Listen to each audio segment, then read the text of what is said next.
Tema de discusión en Argentina, la aprobación en diputados de el proyecto de aporte solidario a las grandes fortunas. Extraordinario en principio, por única vez en principio. Esto pasa al Senado y se aplica inmediatamente. ¿Es un impuesto? ¿Es aporte solidario? ¿De qué estamos hablando? Le vamos a preguntar al doctor César Litvin, que es contador, es tributarista, a ver cómo lo ve. ¿Qué tal, César? ¿Qué tal, Jorge? Un gusto saludarlo. Igualmente. Y estar nuevamente en este programa tan prestigioso. Un placer para nosotros.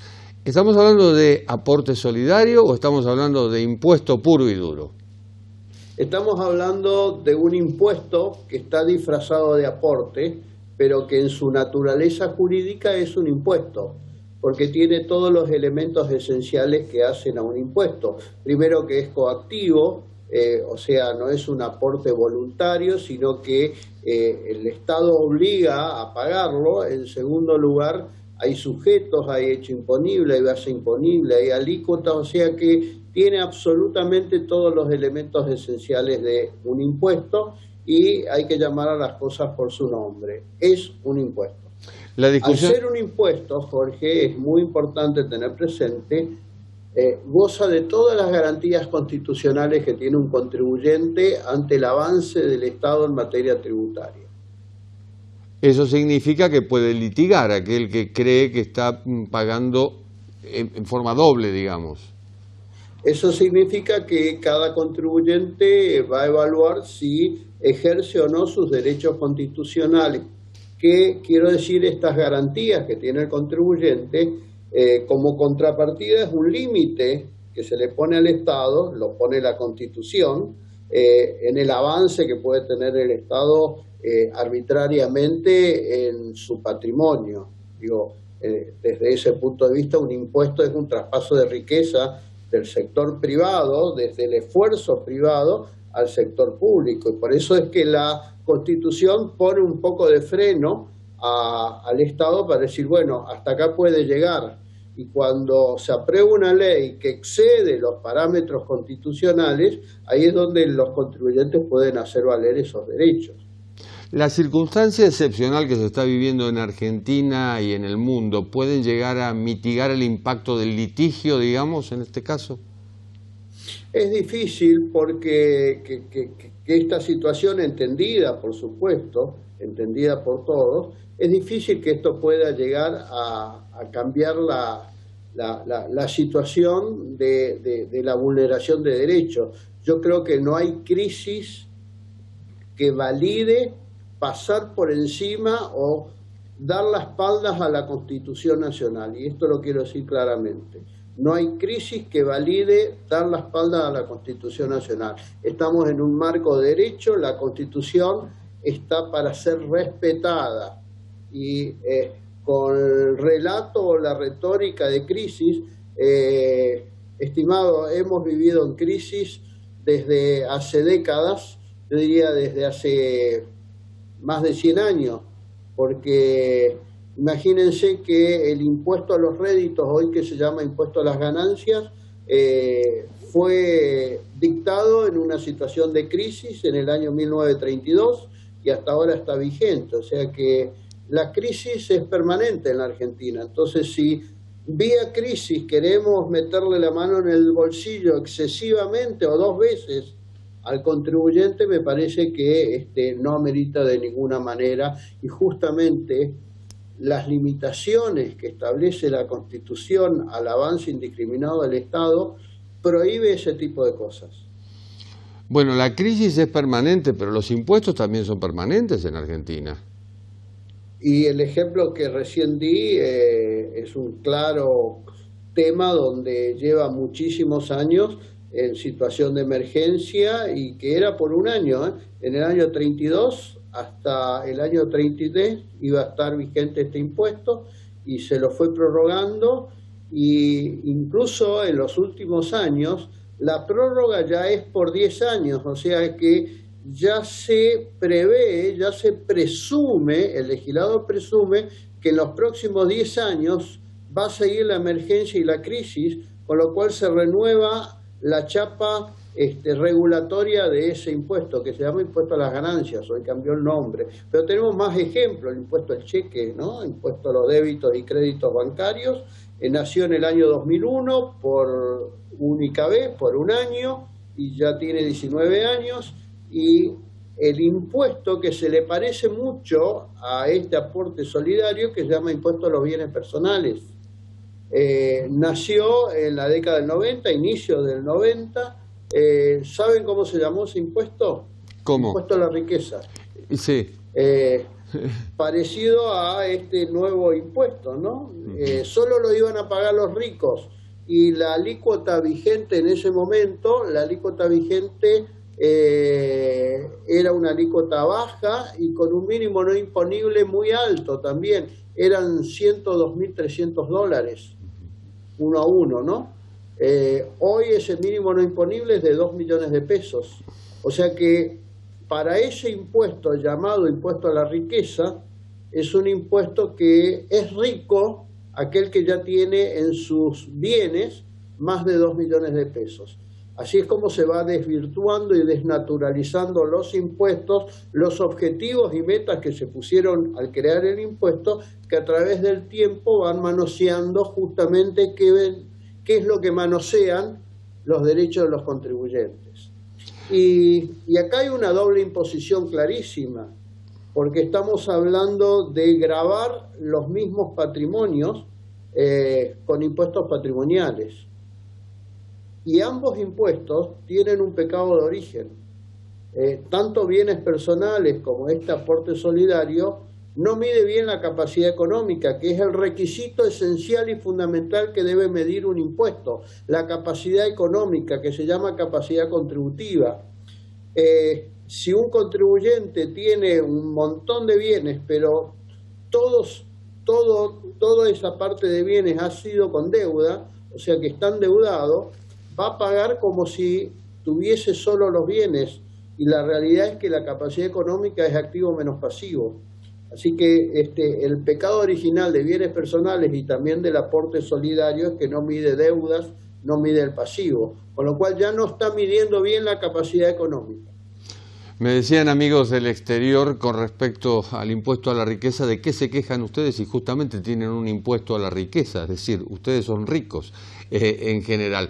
Ahora bien, con respecto a este aporte solidario o esta discusión semántica, si es impuesto o no es impuesto, qué es impuesto, no caben dudas, ¿habrá quienes se deban desprender de bienes para poder pagarlo? Justamente, Jorge, este es uno de los puntos, yo diría, más polémicos. Con las alícuotas, que empieza en el 2% y culmina en el 5,25%, es posible, yo diría prácticamente probable en muchos casos, que no alcance la renta que producen esos bienes para pagar el impuesto. Es como que un impuesto se puede tomar determinados frutos de un árbol, no todos los frutos. Lo que nunca podrá tomar es el árbol o una parte del árbol. O sea, los impuestos pueden tomar una parte de los frutos, pero de ninguna manera ni todos los frutos ni todo el árbol. ¿Qué quiere decir con esto? Que si el contribuyente, la renta que le produce esos bienes no le alcanza para pagar el impuesto, lo que el Estado se está llevando es una parte del árbol, y eso es lo cuestionable. También es cuestionable que se lleve toda la renta, todos los frutos. Entonces, ese es el punto, yo diría, muy polémico, porque son alícuotas muy, yo diría, muy exorbitantes. A ver, no hay, difícilmente hoy una actividad lícita, un patrimonio lícito pueda tener tanta rentabilidad. Y si le sumamos bienes personales, donde la suma de los dos extremos máximos llega al 7,5%, yo digo, no hay actividad lícita que genere este tipo de renta. O sea, 7,5% sobre patrimonio es un absurdo. Yo diría, es una locura. Es decir, si yo soy inversor, en el último país que voy a pensar es en Argentina. Bueno, hay dos puntos muy importantes cuando se diseña un impuesto o se crea un impuesto, que son dos aspectos muy importantes. El primero es si cumple con los parámetros constitucionales, o sea, si no viola ningún tipo de principio que afecte derechos de los contribuyentes. Ese por un lado, ya vimos, analizamos muy rápido de que eso va a ocurrir con este impuesto. Y lo segundo es los efectos económicos que genera. Hoy los países modernos están más preocupados, más que por generar impuestos, por atraer inversiones, porque son las que traen empleo. Y ese empleo tiene todo un efecto multiplicador sobre el consumo, sobre la actividad económica, baja la pobreza, bajan los planes sociales y de alguna manera puede bajar el gasto público. Y eso es lo que están haciendo los países inteligentes, los países modernos, donde dejan de expoliar, ¿sí? Dejan de sacrificar tanto a los contribuyentes con el traspaso de riqueza del sector productivo al sector público, que no siempre viene con devolución de buena calidad de bienes y servicios por parte del Estado, en infraestructura, en seguridad, en salud, en educación, etcétera. Entonces, digo, hoy los estados modernos están buscando ser muy mimosos con los inversores. Y ese mimo se ve a través de los impuestos. Los impuestos son los que atraen inversiones. Y las inversiones son generadoras de empleo, mueven la actividad económica. Nosotros estamos en un estado depredador del esfuerzo y del sacrificio de las empresas y de las personas. Y obviamente a nadie le gusta esta situación de que se lleven gran parte de todo el esfuerzo que hace una persona para vivir, para trabajar, para tener prácticamente todo lo que necesita para su calidad de vida.